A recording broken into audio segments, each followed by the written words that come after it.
Bismillahirrahmanirrahim. Assalamualaikum warahmatullahi wabarakatuh.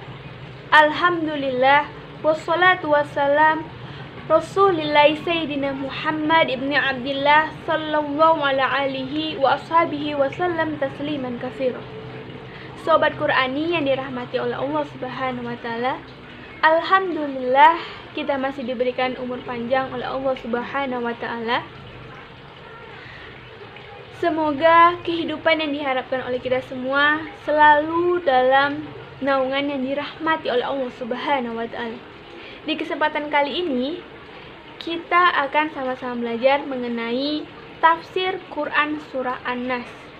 Seperti sobat Qur'ani ketahui, surah An-Nas ini merupakan surah terakhir di dalam mushaf Al-Qur'an. Di dalam suatu riwayat dikatakan bahwa diturunkannya surah An-Nas bersamaan dengan surah Al-Falaq, di mana yang kisahnya ini sangat masyhur, sering kita dengar.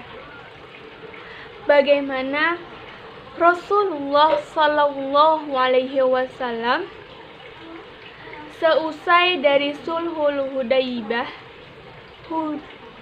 Hudaybiyah pada tahun 628 Masehi di lembah Hudaybiyah yang berada di kota Mekah. Dan pada saat beliau pulang ke Madinah,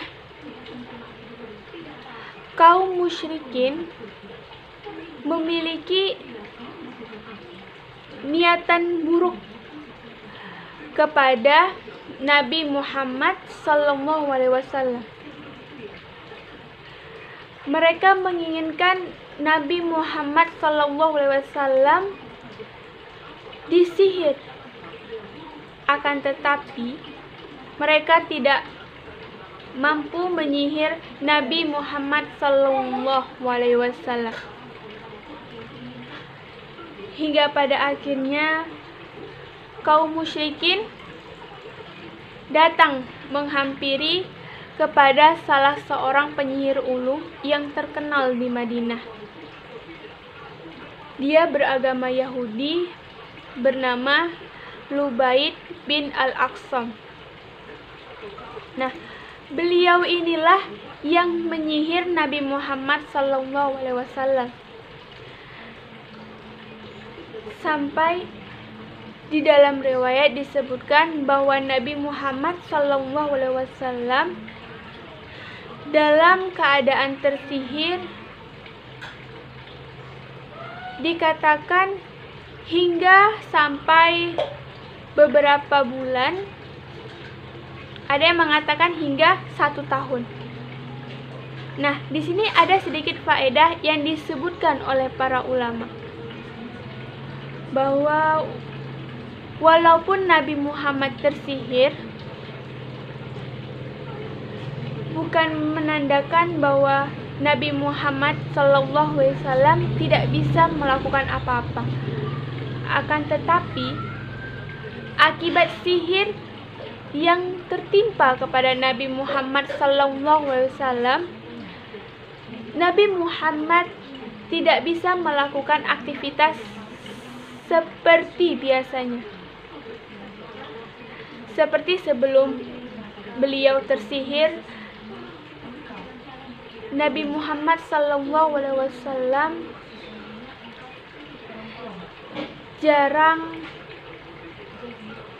bahkan beliau ini jarang untuk makan, minum.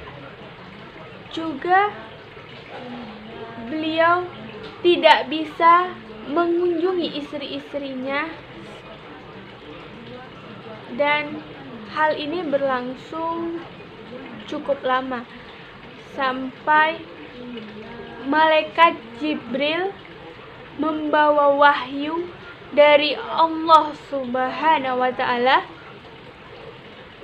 yaitu surah Al-Falaq dan surah An-Nas, sebagai wirid yang dibaca oleh Nabi Muhammad SAW agar terhindar dari sihir yang dilakukan oleh Lubaid bin Al-Aqsam. Adapun fadilah dari Quran surah An-Nas ini, surah ini diturunkan oleh Allah Subhanahu wa taala untuk menangkis sihir-sihir yang ditujukan kepadanya secara khusus. Dan kita sebagai umat Islam, surah ini bisa dijadikan sebagai pelindung kita dari segala keburukan, termasuk mengenai sihir. Surah An-Nas ini merupakan surah Madaniyah. Jumlah ayatnya ada 6. Sedangkan Quran surah Al-Falaq jumlahnya ada 5. Maka jika ditotal maka ada 11 ayat. Dan ini merupakan jumlah sihir yang dilakukan oleh Lubaid bin Al-Aqsam. Surah An-Nas seperti artinya menceritakan tentang manusia. Seperti kita ketahui bersama, di dalam konteks Al-Quran, manusia selalu memiliki makna yang negatif. Manusia selalu memiliki sifat pembangkang. Akan tetapi, di dalam Quran surah An-Nas, manusia memiliki kemuliaan di sisi Allah Subhanahu wa taala. Buktinya dengan dinamakan An-Nas, yaitu manusia-manusia. Di dalam Quran surah An-Nas, Allah Subhanahu wa taala berfirman, Bismillahirrahmanirrahim. Qul a'udzu birabbin nas. Katakanlah, wahai Muhammad. Katakanlah, wahai umat Nabi Muhammad. Aku berlindung kepada Allah Subhanahu wa taala, Tuhannya manusia. Jadi, Robbi di sini bisa dikatakan Tuhan, pengurus, atau yang merawat manusia. Nah, yang menjadi pertanyaan, apabila kita membaca surah Al-Fatihah ayat kedua, Alhamdulillahirabbil alamin, yang artinya segala puji bagi Allah, Tuhan semesta alam, Rabbil alamin. Nah, di surah ini, di Quran surah An-Nas ayat pertama, bukankah kita ketahui bahwa Tuhan itu tidak hanya milik manusia? Nah, kalau di Quran surah An-Nas ini kan Tuhannya manusia, Rabbin Nas. Nah, seperti kita ketahui, Tuhan itu bukan hanya milik manusia, melainkan Allah Subhanahu wa taala itu merupakan Tuhan semesta alam. Jadi, apa maksud dari Rabbin Nas di sini? Para ahli tafsir menjelaskan kepada kita bahwa Rabbin Nas merupakan bentuk pemberian kemuliaan kepada manusia yang sebagai makhluk Allah Subhanahu wa taala yang mulia. Seperti dalam ayat walaqad karamna bani Adam. Sungguh telah kami berikan kemuliaan kepada anak cucu Nabi Adam alaihissalam. Nah, kenapa disebut Birabbin Nas?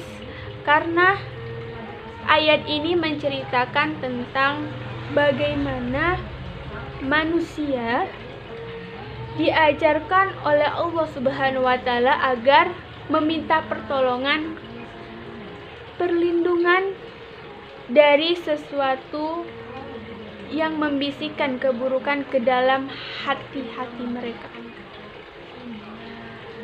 Kemudian Allah Subhanahu wa taala berfirman, Malikin Nas. Maliki yang artinya raja atau penguasa, yang berarti rajanya manusia. Nah, di ayat kedua ini ada dua macam maksud dari ayat ini. Yang pertama, Allah Subhanahu wa Ta'ala yang memiliki manusia. Nah, yang kedua, Allah Subhanahu wa Ta'ala yang menguasai mereka. Maksudnya di sini tidak ada suatu kemuliaan yang didapati oleh manusia kecuali dari kemuliaan Allah Subhanahu wa Ta'ala.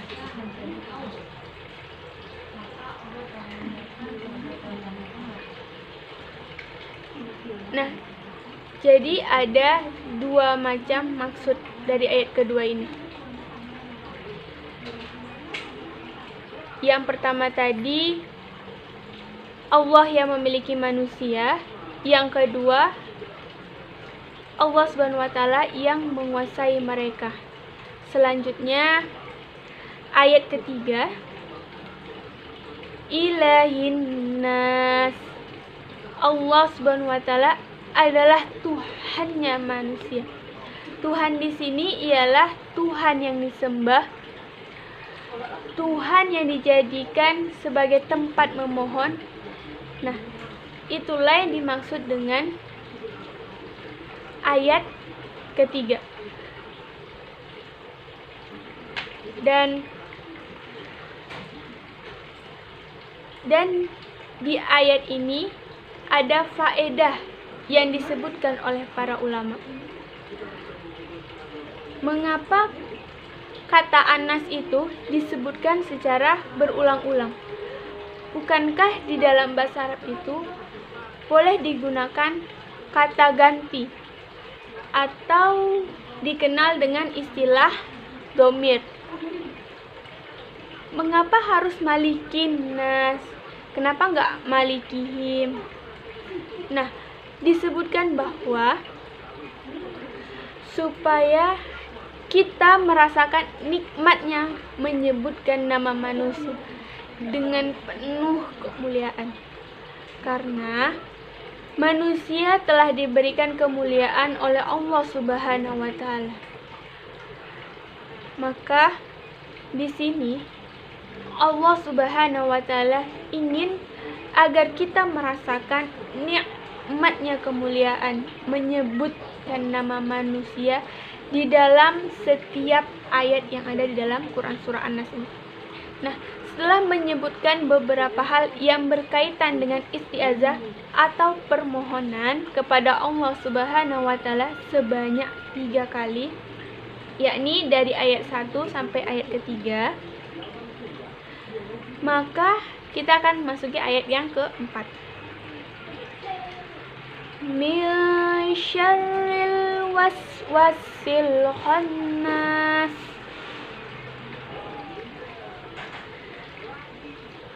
Yang artinya dari keburukan atau kejahatan atau bisikan dari setan yang bersembunyi. Nah, di sini para ahli tafsir menjelaskan kepada kita yang dimaksud dengan al-waswas di sini yaitu al-muwaswis, yaitu sesuatu yang membisikkan keburukan. Kalau kita bisa lihat di dalam Quran surah An-Nas, kata yang digunakan ialah dalam bentuk masdar. Dan mengapa Allah menggunakan kata al-waswas di situ, bukan al-muwaswis? Dan para ahli tafsir mengatakan karena al-muwaswis ialah segala sesuatu yang sering membisikkan keburukan kepada manusia, ialah syaitan, yang ia telah memiliki sifat yang tidak bisa terlepas darinya, selalu membisikkan keburukan. Maka bentuk kata yang paling tepat dipakai ialah bentuk masdar yang menunjukkan itu termasuk sifat yang tidak bisa terlepas dari syaitan. Dan setan ini merupakan musuh besar dari manusia. Ia suka membisikkan hal-hal yang buruk kepada kita di dalam hati-hati kita. Nah, maka di dalam ayat selanjutnya, di dalam ayat ini kita diminta untuk berlindung kepadanya dari bisikan-bisikan yang buruk. Nah, yang jadi pertanyaannya, kapan syaitan itu bisa membisikkan hal-hal yang buruk kepada kita? Nah, yaitu setan bisa membisikkan buruk kepada kita saat hati kita lalai saat mengingat Allah Subhanahu wa taala. Nauzubillah min dzalik. Saat kita lalai dalam mengingat Allah Subhanahu wa taala, maka di sini datang setan. Dan setan itu memang sudah berpenghuni di hati kita. Dijelaskan oleh ulama melalui Nabi Muhammad SAW, ada setan khusus yang bertempat di dalam hati kita. Saat kita lalai sedetik pun, sedikit pun, maka di situ setan mulai membisikkan hal-hal yang buruk ke dalam hati kita. Namun apabila kita sebaliknya, yakni jika kita selalu mengingat Allah, maka setan akan dalam keadaan khonas. Ini merupakan sifat dari setan, yaitu bersembunyi. Apabila kita tidak lalai dalam mengingat Allah Subhanahu wa taala, ia tidak mampu membisikkan kepada kita mengenai hal-hal yang buruk. Nah, itulah yang dimaksud dengan ayat keempat. Kemudian kita memasuki ayat kelima. Alladzi yuwaswisu fi sudurin nas.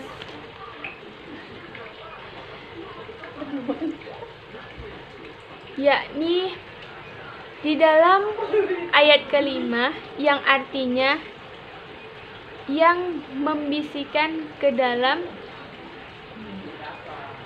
dada manusia. Nah, di dalam ayat ini ada seruan kepada kita untuk selalu berzikir kepada Allah Subhanahu wa taala.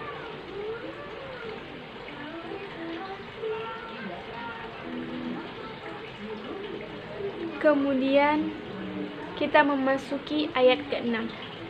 Ayat terakhir. Minal jinnati wan nas. Ayat ini menjelaskan kepada kita bahwa setan itu tidak hanya tergolong jin, akan tetapi juga manusia. Bahwa selain itu ada di dalam tafsiran lain bahwa jin itu juga termasuk golongan manusia. Maksudnya gimana? Nah, jadi jin ini juga termasuk golongan manusia loh. Nah, ketika kita manusia dibisikkan oleh setan, nah, hal ini juga dialami oleh jin. Karena kita sama-sama makhluk Allah yang mukallaf, yakni sama-sama diberikan beban-beban syariat. Maka dikatakan oleh para ulama, maka sebuah ayat yang berkaitan dengan manusia, maka dimasuk juga di situ mengenai jin. Sama seperti halnya apabila menceritakan tentang muslim, maka menceritakan juga tentang muslimah.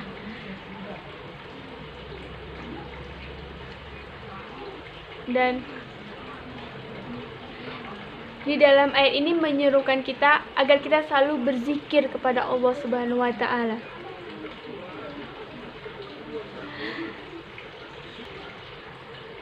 Dan kita ingat bahwa setan itu tidak selalu golongan jin, ada juga golongan manusia. Dan dari golongan manusia yang selalu membisik keburukan kepada kita, mungkin ia tidak secara langsung dari hati kita, namun apa yang ia bisikkan ke telinga kita itu akan bisa masuk ke dalam hati kita. Maka oleh karena itu banyak-banyaklah kita berzikir kepada Allah Subhanahu wa taala dengan zikir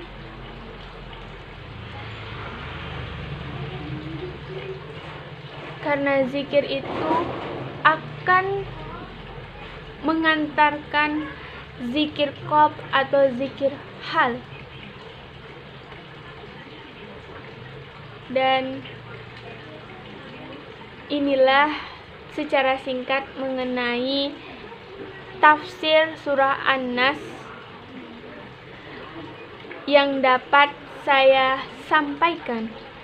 Semoga insyaallah bermanfaat untuk kita semua. Insyaallah semoga Quran surah An-Nas ini bisa dijadikan wirid oleh kita semua untuk berlindung dari bisikan setan kepada Allah Subhanahu wa taala. Assalamualaikum warahmatullahi wabarakatuh.